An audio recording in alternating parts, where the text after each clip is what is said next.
En este día vamos a terminar la serie de mensajes que hemos comenzado, que hemos titulado Tú y tu casa.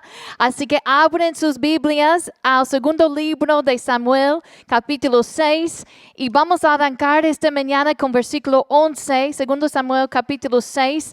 Y vamos a hablar en esta mañana sobre un hombre que tuvo una visita muy especial.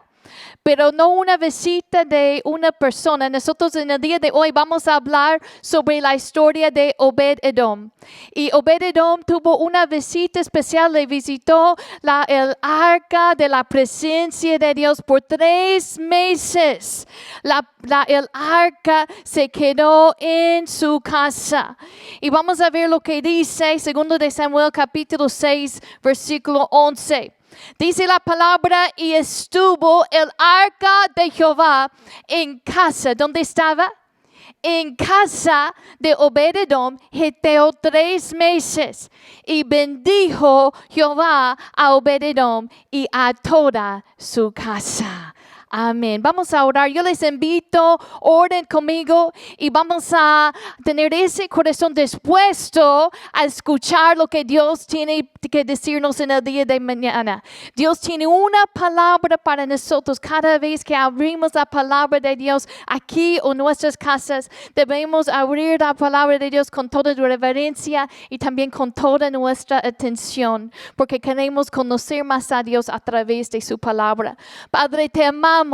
Y gracias por tu presencia en este día. Este es tu día, Señor. Y vamos a gozarnos, vamos a alegrarnos en este día, Señor. En esta mañana, gracias por la oportunidad de reunirnos, de venir a tu casa en esta mañana. Es un privilegio, es un honor estar aquí, Señor.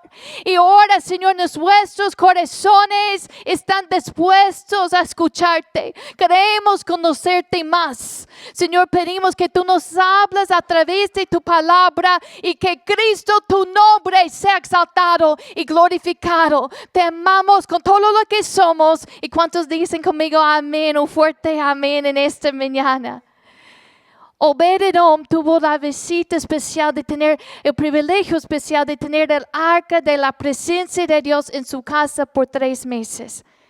¿Qué fue el arca? El arca fue esa caja que Dios había mandado a Moisés construir y representaba la presencia de Dios.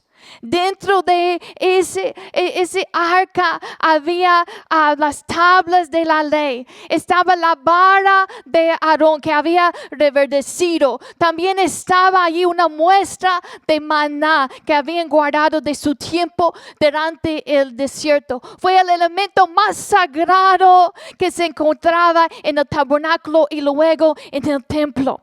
Sabemos que el tabernáculo tenía 3 divisiones, tenía el lugar santo y el lugar santísimo y los atrios. En el lugar santísimo permanecía el arca de la presencia de Jehová y había una cortina que separaba ese lugar del lugar santo.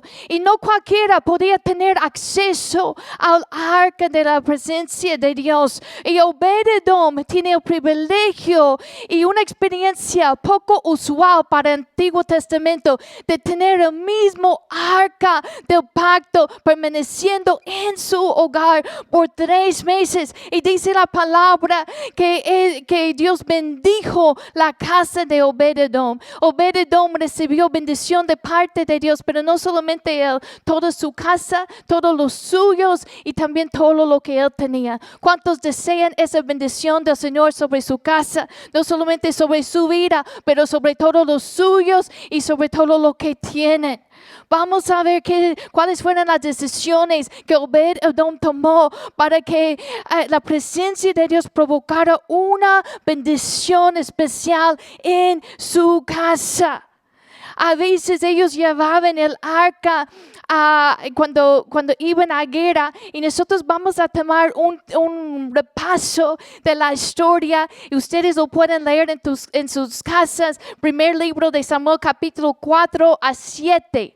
Y nosotros vamos a orar mucho tiempo en esta mañana porque yo les voy a dar un resumen de cómo es que llegó ese arca a la casa de Obed-Edom. Porque recuerden, dicen, en la mayor parte del tiempo estaba detrás de la cortina y no todos podían tener acceso a ese objeto, ese elemento más sagrado de la adoración de Israel. En el primer libro de Samuel, vamos a ver en capítulo 4 cómo comienza a desarrollar esa historia del arca.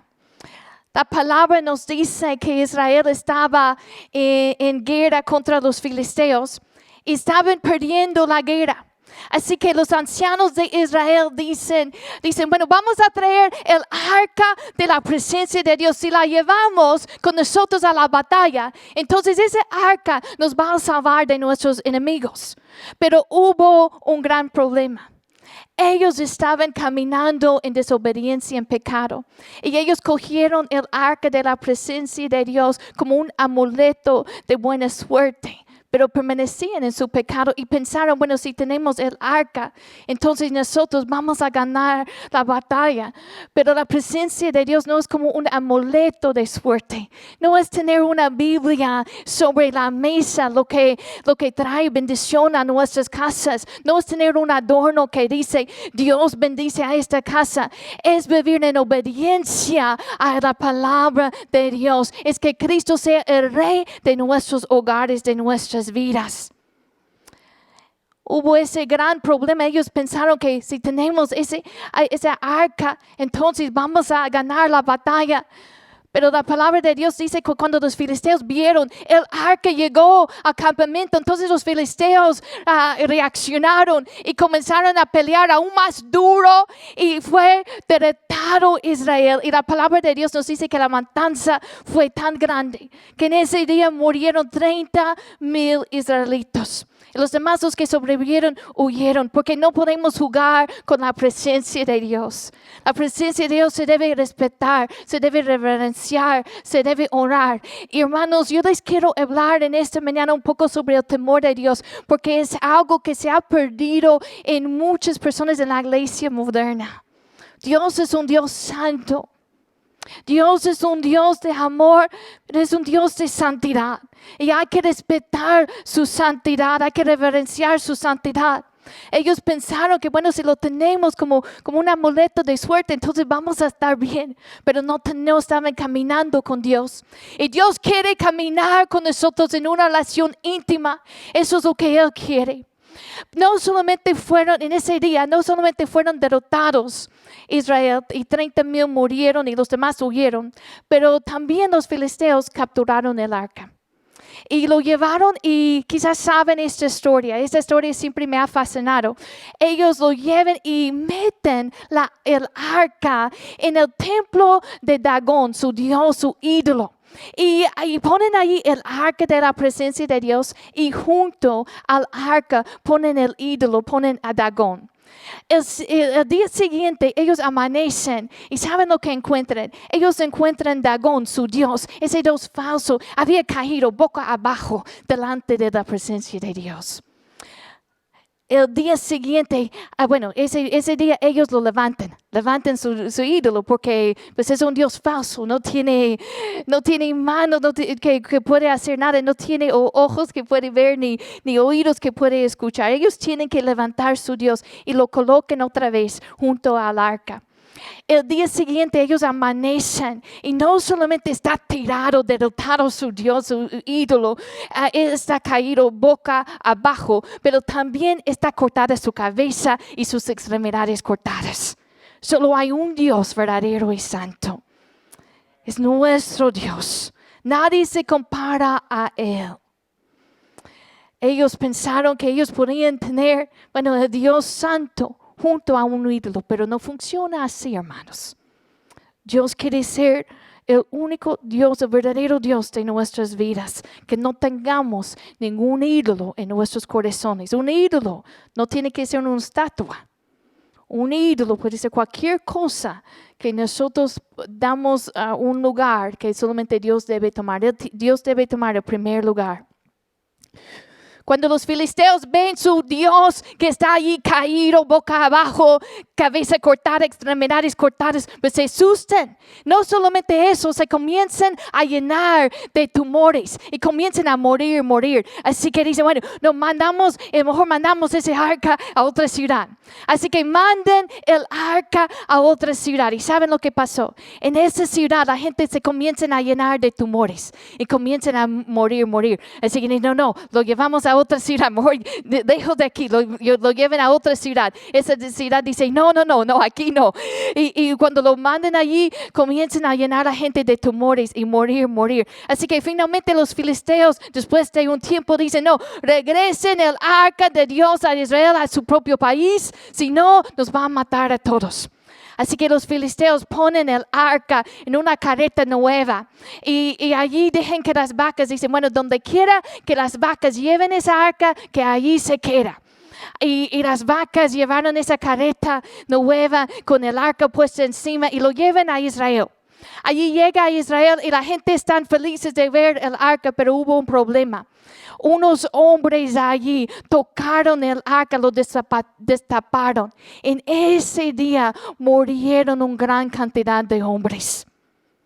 Estaban asustados la gente y lo mandaron por 20 años a la casa de un hombre que se llamaba Abinadab.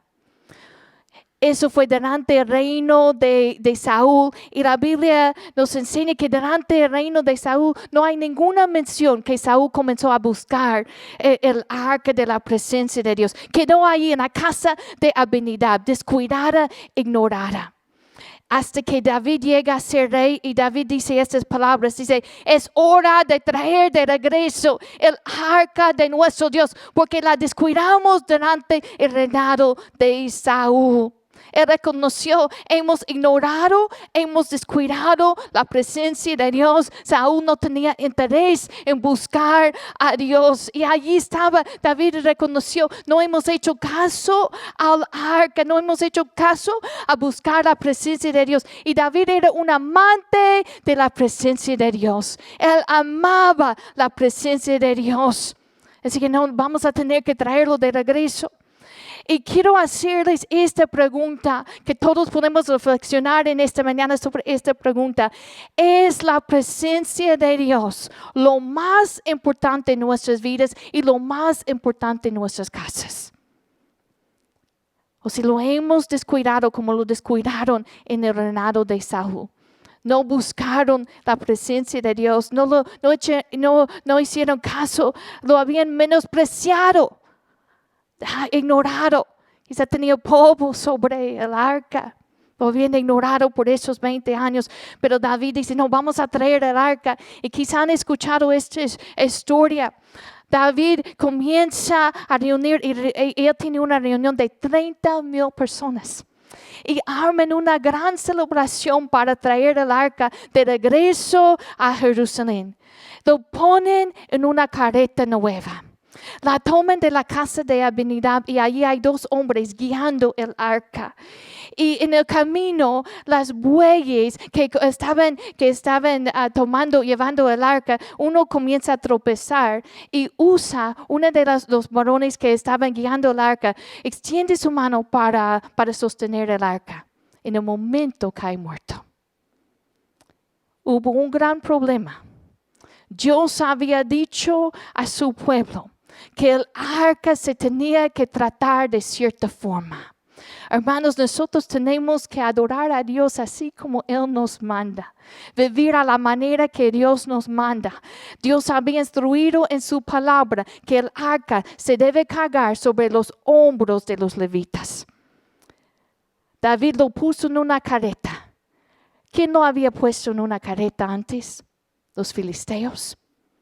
Y David hace lo mismo. Él lo pone sobre una carreta. En ese momento causó la muerte de Usa. La celebración que ellos habían armado en ese momento cambió completamente. Toda la celebración, toda la música paró. Todos los cantos pararon porque hubo un muerto allí en medio de ellos. Que no se debe tratar la presencia de Dios de cualquier forma. Se debe honrar. Tenemos que adorar a Dios, servir a Dios, vivir para Dios, así como Él nos manda. Hay gente que dicen, bueno, yo creo, y quizá ustedes han escuchado esto, gente dicen, bueno, yo creo en Dios a mi manera. Y ¿saben lo que están diciendo? Están diciendo que ellos son su propio Dios. Porque si Dios es Dios, entonces no es a mi manera, es a su manera. Yo vivo por Él, Él es Dios. Y Él quiere ser el Rey de nuestras vidas. Hay gente que dice, bueno, yo adoro, yo sirvo a Dios a esta manera o como a mí me parece. Pero si yo vivo para Cristo, si yo entregué mi vida a Cristo, no es lo que a mí me parece, no es lo que a mí me da la gana hacer, es lo que Cristo me manda a hacer, porque Él es mi Rey, Él es mi amo, Él es mi Señor. En ese momento cuando Usa cae muerto allí, la celebración, todo se para. Entonces David tenía miedo y también estaba enojado. Entonces él dice, pues ¿cómo podré regresar el arca del Señor? ¿Cómo puedo llevarlo ahora? Así que en ese momento es cuando lleguen a la casa de Obed-Edom. Tocan la puerta con el orden, ahora el arca se queda allí. Y qué privilegio fue para Obed-Edom. Qué privilegio que él tenía de tener el arca que representaba la presencia de Dios dentro de su casa. Pero quiero que nos ponemos un momento en el lugar de Obed-Edom. Tomando en cuenta toda la historia que yo les acabo de contar, que esa arca había traído juicio a los filisteos que no estaban adorando a Dios, que había traído juicio a Usa. Obed-Edom tuvo que tomar una decisión. Y unas decisiones son importantes para que el arca provocara una bendición. Él decidió recibir el arca y dice la palabra que por 3 meses Dios bendijo a la casa de Obed-Edom. No solamente bendijo la vida de Obed-Edom, pero también toda su casa. Yo creo que las decisiones que él tomó para honrar, para respetar, para cuidar, el compromiso que él tenía para Dios, provocó una bendición sobre su casa y sobre su vida y sobre todo lo que él tenía. Y yo deseo esa bendición sobre nuestras vidas. Pero no podemos ignorar la presencia de Dios, no podemos descuidar, no podemos menospreciar. Tenemos que honrar y darle lugar a la presencia de Dios. Fue un privilegio especial para Obed-Edom, pero también fue una responsabilidad bien grande.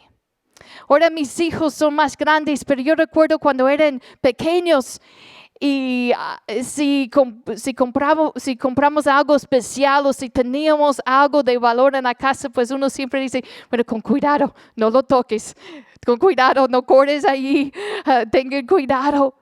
Pues yo me imagino Obed-Edom tuvo que hacer un espacio en su casa para el arca. Tuvo que arreglar algunas cosas que no había arreglado antes. Él tuvo que instruir a su familia. Esta es la presencia de Dios. Se debe honrar, se debe respetar. Tenemos que vivir con compromiso con el Señor. Él tenía que guiar a su familia en eso. Tuvo que tomar una prioridad en su hogar. Hoy en día nosotros estamos bajo el nuevo pacto. Y las buenas nuevas es que cuando Cristo murió en la cruz, la palabra de Dios nos dice que la cortina que separaba el lugar santo del lugar santísimo fue quebrada de arriba hacia abajo. Y ahora, por la sangre de Cristo, todos tenemos acceso a la presencia de Dios. Tenemos entrada por la sangre de Cristo, no por nuestros méritos, pero por su sangre tenemos acceso directo a su presencia. No necesitamos a otro mediador. Cristo es nuestro mediador. Y tenemos ese acceso. Podemos disfrutar la plenitud de su presencia y bendición sobre nuestras casas, pero con cada privilegio también tiene que haber un compromiso. Sin compromiso no hay privilegios. tiene que tomar prioridad en nuestros hogares. Y yo creo que es una de las lecciones que Dios nos ha estado enseñando durante este tiempo de cuarentena. Dios es omnipresente y Él está en todos lugares, pero no se manifiesta su presencia de una manera, de la misma forma en todos lugares. Su presencia se manifiesta de una manera especial cuando nosotros honramos su presencia y honramos su señorío. Él quiere ser rey de nuestras casas. Quiere ser rey de nuestras vidas. Él es Dios. Él tiene que tomar la prioridad y muchas veces nosotros queremos tirarle a Dios, lanzarle nuestras migajas. Pero eso es lo que sobra de mi tiempo. Es Dios, lo que me sobra es tuyo. Lo que me sobra de mis recursos, de mis finanzas, lo que me sobra de mi tiempo, lo que me sobra de mi energía, mi atención, lo que me sobra es tuyo. Y lanzamos a Dios nuestras migajas, pero Él quiere que su presencia toma prioridad en nuestras vidas y en nuestros hogares. Hermanos, tenemos que crear un espacio para buscar a Dios juntos en familia. Su presencia no está limitada aquí. Nosotros experimentamos su presencia aquí. Los domingos lo experimentamos. Pero Dios quiere que tú tengas esa experiencia, ese encuentro con su presencia todos los días. Cuando tú sales de aquí, que tú estás caminando en el Espíritu. Que tú estás caminando cerca de Dios y experimentando su presencia, escuchando su voz y caminando en obediencia con Él. Yo creo que es una de las lecciones que Dios nos ha estado enseñando en este tiempo, que Dios quiere transformar nuestras casas a altares de adoración. Pero tenemos que tener un espacio para buscar a Dios junto en familia. Y varones, quiero hablar a ustedes, directamente a ustedes, porque usted es el líder espiritual de su casa. Y es su responsabilidad dirigir a su familia en este tiempo de devocional familiar. Tengan un tiempo de todos los días. Y para las casas donde no hay, cuando el papá es ausente o el papá es inconverso, entonces toca a la mujer de tomar esa responsabilidad. Pero si el padre está allí, entonces toca al padre de tomar esa responsabilidad de dirigir a su familia en ese tiempo devocional, en oración, en la palabra. No es tener la Biblia en la mesa que va a traer bendición. Muchas veces la gente, y aún gente que no van a la iglesia, que nunca vienen a una iglesia, nos llaman o me llaman y me dicen, pastora, quiero que vengas a mi casa a orar. Y es bueno, yo disfruto hacerlo y es algo bueno. Pero lo que trae la bendición permanente a una casa no es que yo voy y estoy allí por una hora y hago una oración. Eso no trae la bendición permanente. Lo que trae la bendición permanente es cuando Cristo es rey de esa casa. Y esa casa está sometida a la voluntad de Jesús. Eso es lo que trae la bendición a esa casa. Eso es lo que nos hace caminar en esa bendición. Tenemos que preparar nuestras casas como un santuario para la presencia de Dios. Obed-Edom tuvo que tener su casa limpio. Porque recuerden lo que pasó en los otros lugares. Él tenía que estar consciente, tenía que estar alineado con lo que Dios había dicho en su palabra. Y hermanos, si vamos a disfrutar de la plenitud, de la bendición de Dios sobre nuestras vidas, vamos a tener que denunciar, abandonar el pecado y denunciar las cosas que nos están estorbando crecer espiritualmente. Necesitamos hacer ese espacio, ese tiempo, darle a Dios nuestra atención, pero también necesitamos preparar nuestras casas para hacer ese santuario, de crear ese ambiente de oración y adoración. Porque cada familia, que yo no sé si ustedes lo han experimentado, o una casa muchas veces tiene una atmósfera y entran allí y pueden sentir, ese es un lugar donde siento la presencia de Dios. ¿Cómo es que nosotros podemos preparar nuestro lugar, hacerlo ese santuario? Tenemos que dejar que Cristo sea el Rey de nuestras casas. Tenemos que vivir de acuerdo a su palabra. Y tenemos que hacer un espacio, ese tiempo, dedicarle ese tiempo. Porque en muchas casas todo el día hay Netflix, hay televisión, hay Facebook, pero no hay un espacio para la palabra.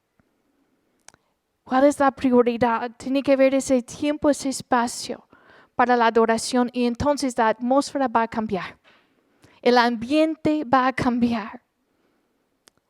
Dios va a transformar nuestras casas en esos altares de adoración. Dios es un Dios santo y dice la palabra, Él dijo, honraré a los que me honran. Y los que me desprecian serían tenidos en poco. Obed-Edom tuvo que honrar la presencia. No podía tratar el arca como cualquier cosa. No podía jugar ser cristiano o jugar amar a Dios.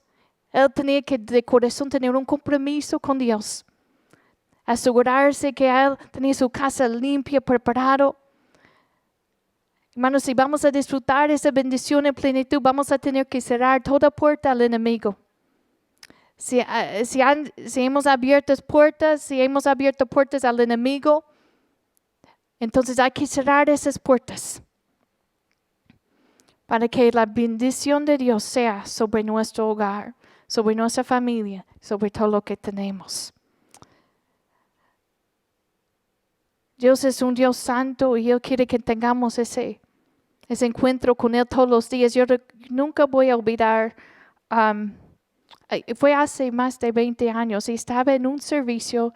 En ese servicio como que sentimos la presencia de Dios, el peso, como el canto que acabamos de describir, el peso de su gloria de una manera especial.